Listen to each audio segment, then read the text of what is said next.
देखो बच्चों, ये भी 2025 का ही क्वेश्चन है। जनवरी शिफ्ट वन का ही है बेटा।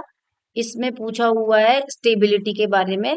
बड़ा सिंपल सा बढ़िया सा क्वेश्चन पूछा हुआ है। देखो क्या बोला है, the correct stability order of stability of following carbocation. तो इसमें बोला हुआ है जो कार्बोकैटायन है उनकी स्टेबिलिटी बताओ।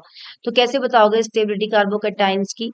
इसमें इसने बोला कि आप ये इसमें इसने बोला कि सबसे पहला है हमारे पास थ्री, मतलब कार्बोकैटायन सी प्लस है और इधर पीएच है। पीएच मतलब बेंजीन रिंग। आपको पता है बेंजीन रिंग इस तरीके की होती है। ये मैं क्लास में बताया भी है कई बार कि बेंजीन रिंग जब तीन जगह पे होती है ना बेटा, वो एक प्लेन पर नहीं होती है। जैसे आपने वो देखे एग्जॉस्ट के फैन के पंखुड़े देखे हैं आपने अपने किचन में या कहीं पर भी घर पे, वो ना एक के ऊपर एक होते हैं, है ना। वो ऐसे नहीं होते, एक के ऊपर एक होते हैं, ओवरलैप करते हैं एक दूसरे को, तो सेम प्लेन पर नहीं होते हैं।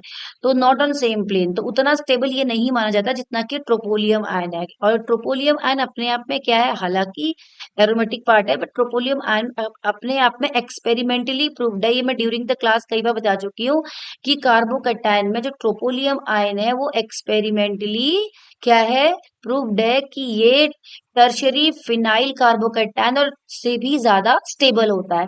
तो यहाँ पर क्या है, एक तो ये एरोमेटिक सिस्टम है, 6 पाई इलेक्ट्रॉन्स है ना, कॉन्जुगेशन है, और ट्रोपोलियम आयन जो होता है वो ज्यादा स्टेबल होता है। सबसे ज्यादा स्टेबल हो जाएगा हमारा सी, यानी कि हमारे जो एक और दो हैं वो दौड़ से बाहर हो गए। अब हमारे पास कौन बचा, तीन और चार।